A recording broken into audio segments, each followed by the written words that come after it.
everyone, I'm Indana Zulfa. You can call me Nana. I'm from Tulungagung. I'm studying at State Islamic University, Sayyid Rahmatullah, Tulungagung. Now I'm first semester. My major is Manajemen Dakwah. I made this video to fully explain from Ms. Zulfa for the English language course.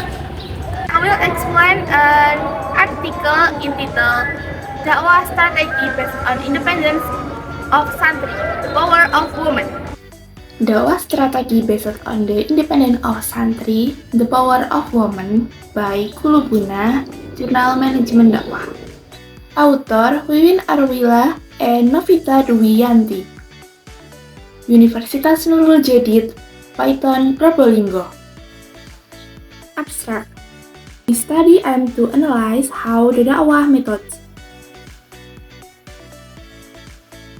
it's carried out at the Nurul Jadid Islamic Boarding School, Python Probolinggo, to improve the continuity of education for the student and the surrounding community by focusing their studies on Dakwah methods carried out by women.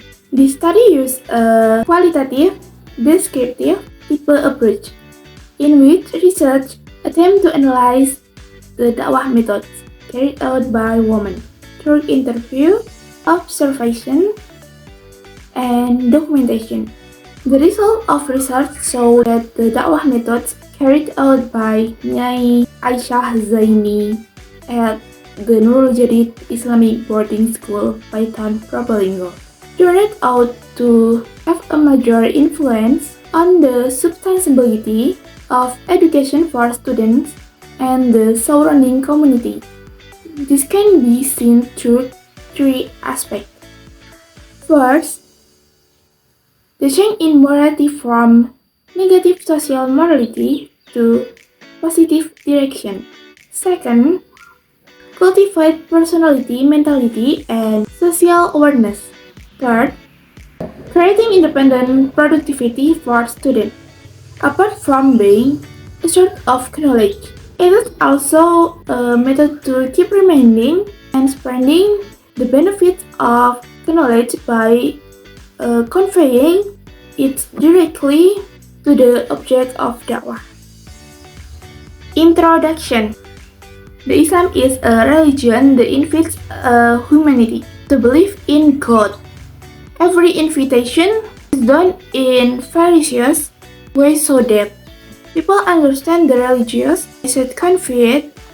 The invitation is peaceful, full of tranquility, with a sense of compassion, without any turmoil toward the people, prioritizing the nature of and a sense of religious compassion. The spirit of Islam is good and acceptable to all mankind. Dakwah in inviting people to do good and follow instruction, telling them to do good and forbidding them from doing bad things, so that they will get happiness in this world and the hereafter.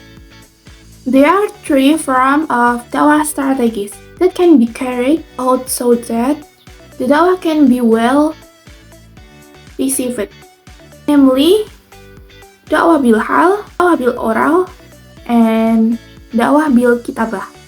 This journal explains that the verbal Dakwah or bil verbal can also be interpreted, namely preaching in soft language, which can be understood by men, not with harsh and hurtful language. Ibnu Tamam concludes that the purpose of the bil oral Dakwah message in the form of lecture, recitations, and free discussion or recitation, conversation to good things. The problem faced by people or society cannot be solved only to textual preaching, but contextual preaching is needed, namely by action. Dakwah bil hal means conveying Islamic teaching to real practice. In broader sense, According to the title, Dakwah Bilhal is intended as an effort to invite people, both individually and groups, to develop themselves and society in order to create a socio-economic order and needs according to Islamic guidance on social issues such as underdevelopment, poverty, and stupidity. In order for the Dakwah method to continue to develop in society, it is necessary to have a driving force that can be used a role model, include developing itu pesantren as an institution that is closely related to the life of the community itself. The existence of pesantren indeed rooted in society, so existence cannot be separated from society.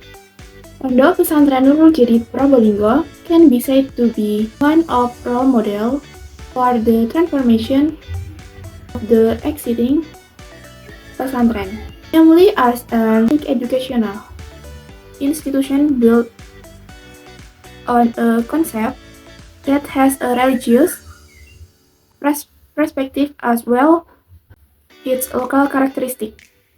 Presence of a Nyai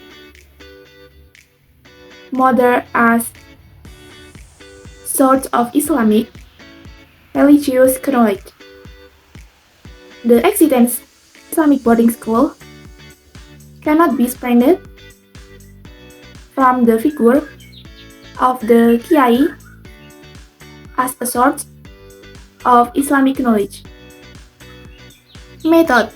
The core of this study highlights how Nyai Aisyah dakwah style significantly shapes the moral, social, and economic development of her student and surrounding community. 1.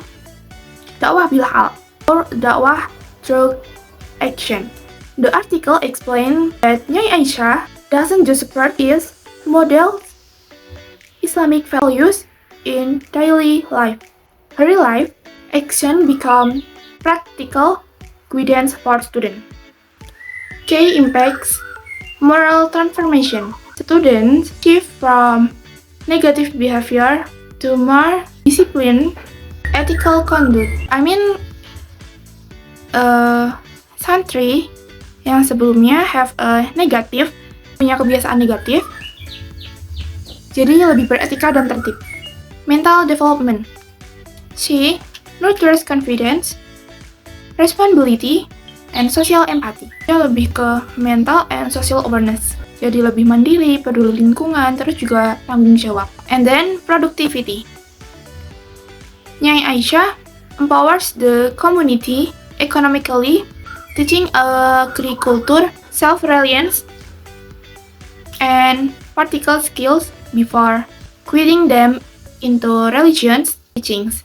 Her approach proves that actions-based dakwah works effectively because people imitate what they see, not just what they heard. Second, dakwah bilisan or dakwah through speech. Nyai Aisyah also actively teaches through oral methods, lecture, discussion, and storytelling. Highlights from methods dakwah bilisan. First, she teaches Quran reading or writing, Islamic creed, fiqh, and the history of Muslim women. Second, her teaching style is gentle and repeatedly reinforced to follow up, correction, and consistent reminders. Third, the method fits the social environment where many people still have limited access to technology. This oral dakwah become essential in building strong religious understanding, especially for women and younger students. Our evaluation. The article successfully show that women hold crucial in sustaining roles in sustaining and strengthening Islamic education, especially in pesantren culture, by combining example and speech.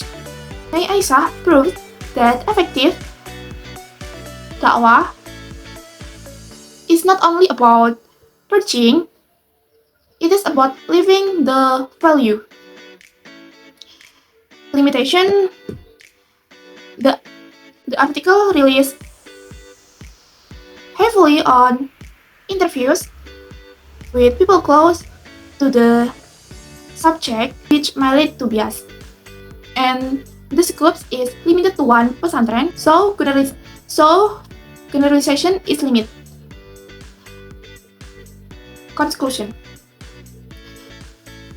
This study contributed meaningful insight into women's leadership in Islamic education. It highlights how dakwah becomes powerful when grounded in daily action and consistent teaching. Something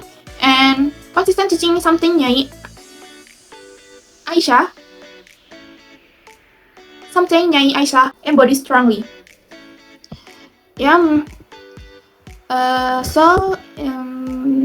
short, the dakwah Nyai Aisyah melalui dakwah bilhal dan bilisan itu mempunyai banyak impact terhadap para santri, seperti perubahan moral, mental, dan spiritual.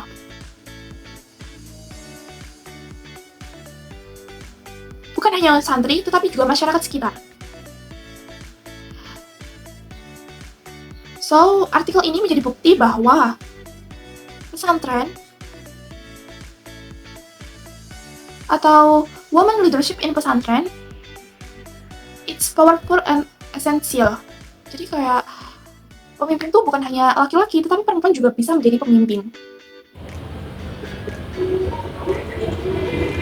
Thanks for attention to my video. Maybe this explanation for my article. Thank you very much. See you. Wassalamualaikum warahmatullahi wabarakatuh.